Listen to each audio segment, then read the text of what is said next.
Polyhydroxy group हो, OH group हो, aldehyde हो या कीटोन हो, और इसके साथ साथ जो है कार्बन, हाइड्रोजन और ऑक्सीजन जिस मॉलिक्यूल्स में हो तो इसे जो हम कार्बोहाइड्रेट कहते हैं।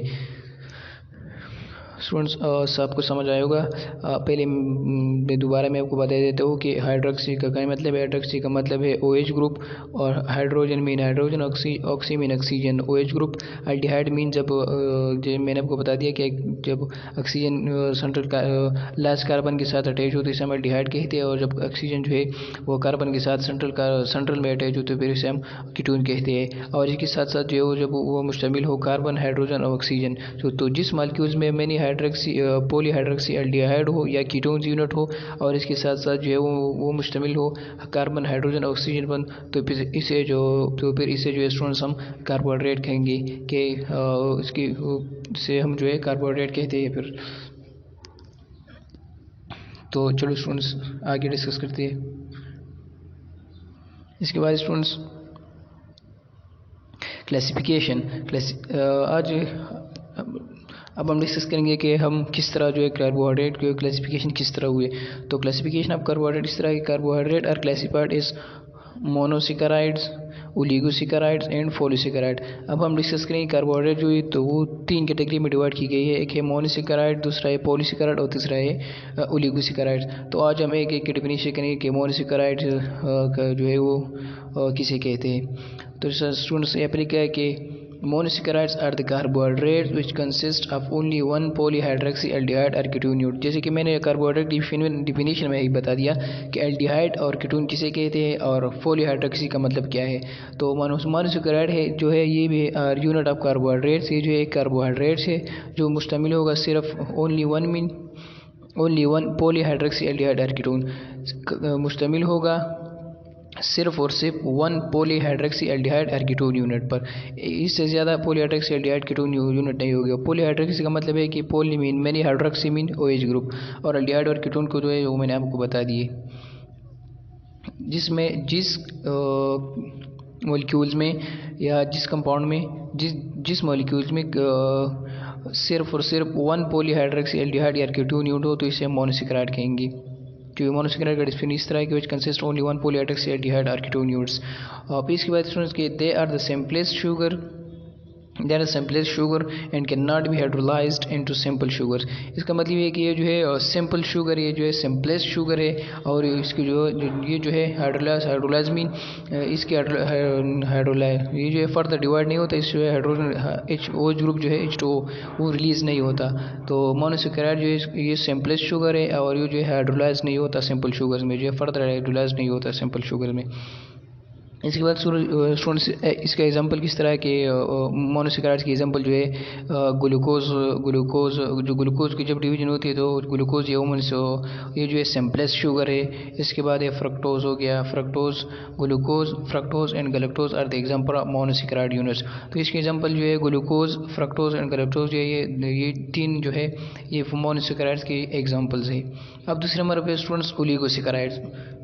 ओलिगोसेकेराइड्स का डिफिनेशन इस तरह है कि they are the compound sugars. जैसे कि मैंने आपको बता दिया कि मोनोसेकेराइड जो था वो सिंपलेस्ट शुगर था, और ये ओलिगोसेकेराइड जो है ये कंपाउंड शुगर्स है which contain 2 to 10 monosaccharide units, जो 2 से लेके 10 मोनोसेकेराइड यूनिट पर मुश्तमिल होगा। तो स्टूडेंट्स जब 2 से लेके 10 तक मोनोसेकेराइड यूनिट जब कंबाइन होगी आपस में तो फिर ओलिगोसेकेराइड बनाएगा। और मोनोसेकेराइड मैंने आपको बता दिया कि which contain only one polyhydroxy aldehyde और कीटोन यूनिट। तो ये हो गया students oligosaccharides. In oligosaccharides one yielding two molecules called disaccharides। जब ओलिगोसेकेराइड जो ये कंपाउंड शुगर है इसकी हाइड्रोलाइज होती है, ये हाइड्रोलाइज होते हैं। तो जब ओलिगोसेकेराइड जो है और ओलिगोसेकेराइड्स के एक मॉलिक्यूल जब एक ओलिगोसेकेराइड जो है वो 2 मॉलिक्यूल्स रिलीज करेगा हाइड्रोलाइसिस, तो इससे फिर हम डाइसेकेराइड कहेंगे। और disaccharide mean which contain 2 polyhydroxy aldehyde और कीटोन यूनिट।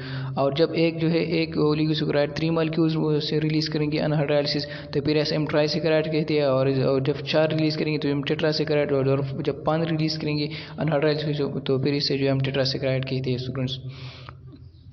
और इसकी ओलिगोसेकेराइड के एग्जांपल कौन कौन से हैं? और सक्रोज, लैक्टोज और माल्टोज। सक्रोज, लैक्टोज और माल्टोज जो है ये ओलिगोसेकेराइड से जो मुश्तमिल होते हैं। 2 से लेकर 10 मोनोसेकेराइड जब कंबाइन होते हैं आपस में तो ये जो है सक्रोज, लैक्टोज और माल्टोज जो है बनाते हैं स्टूडेंट्स। फिर इसके बाद है पॉलीसेकेराइड। ये मैंने अप्लाई लिखे है कि ये पॉली है, यहाँ पे मैं लिख देता हूँ स्टूडेंट्स पॉलीसेकेराइड्स। तो पॉली मतलब क्या है? मेनी सेकेराइड्स मीन शुगर, जो मेनी शुगर मीन ज़्यादा शुगर यूनिट्स। इस तरह के they are the simplest sugar polysaccharides are they are the sugars carbohydrate. Sugar मतलब शुगर मीन कार्बोहाइड्रेट्स। ये भी एक कार्बोहाइड्रेट का यूनिट है which consist of more than 10 monosaccharide units. जब only one polysaccharide aldehyde polyhydrics aldehyde unit को हम जो है मोनोसेकेराइड कहेंगे। जब 2 से लेके 10 तक मोनोसेकेराइड यूनिट कंबाइन होंगे तो उसे हम ओलिगोसेकेराइड कहेंगे। और जब 10 से ज़्यादा मालिक्यूल्स हो जो पॉलीहाइड्रिक्स एल्डिहाइड एकीटोन की या 10 से ज़्यादा कार्बोहाइड्रेट यूनिट हो तो फिर इसे जो है पॉलीसेकेराइड कहेंगे। They are the sugar carbohydrates which consist of more than 10 monosaccharide units. जो 10 से ज़्यादा मोनोसेकेराइड यूनिट पर जो है मुश्तमिल होगा यूनिट्स आर कॉल्ड पॉलीसेकेराइड। तो फिर इसे जो हम पॉलीसेकेराइड कहेंगे। जो 10 से ज़्यादा मॉलिक्यूल्स यूनिट पर जो 10 से ज़्यादा मोनोसेकेराइड यूनिट आपस में कंबाइन होंगे तो पॉलीसेकेराइड बनाएंगे।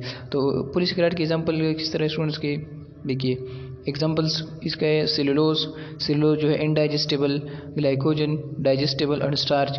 सेलुलोज, ग्लाइकोजन और स्टार्च ये दोनों जो ये कंसिस्ट होंगे 10 से ज़्यादा मोनोसेकेराइड यूनिट जब आपस में कंबाइन होंगे तो वो सेलुलोज, ग्लाइकोजन और स्टार्च बनाएंगे। और ये सेलुलोज, ग्लाइकोजन और स्टार्च जो है ये एग्जांपल है पॉलीसेकेराइड्स की। तो सेलुलोज जो है स्टूडेंट्स ये इनडाइजेस्टेबल है, ये जो है प्लांट की जो स्ट्रक्चर बनाते हैं। ग्लाइकोजन ये स्टोरेज फॉर्म ऑफ ग्लूकोज है जो हमारी बॉडी में स्टोर होती है। और स्टार्च जो है ये भी डाइजेस्टेबल है जो हम in the form of glucose लेते हैं प्लांट से। तो ये थे स्टूडेंट्स आज का लेक्चर। आज के लिए इतना ही काफ़ी है। मैंने आपको कार्बोहाइड्रेट्स और क्लासिफिकेशन ऑफ कार्बोहाइड्रेट्स बता दिया जो पहले चैप्टर है बायोकेमिस्ट्री का। इंशाल्लाह इसके बाद हम डिस्कस करेंगे जितने भी और टॉपिक्स हैं हम इसको डिस्कस करेंगे। तो आज के लिए इतना ही काफ़ी है स्टूडेंट्स। मुझे दीजिए इजाज़त और अपना ख्याल रखिए और अपनी दुआओं में याद रखिए। इंशाल्लाह हम फिर डिस्कस करेंगे। That's enough for today. Love you all, no more. Thank you very much students.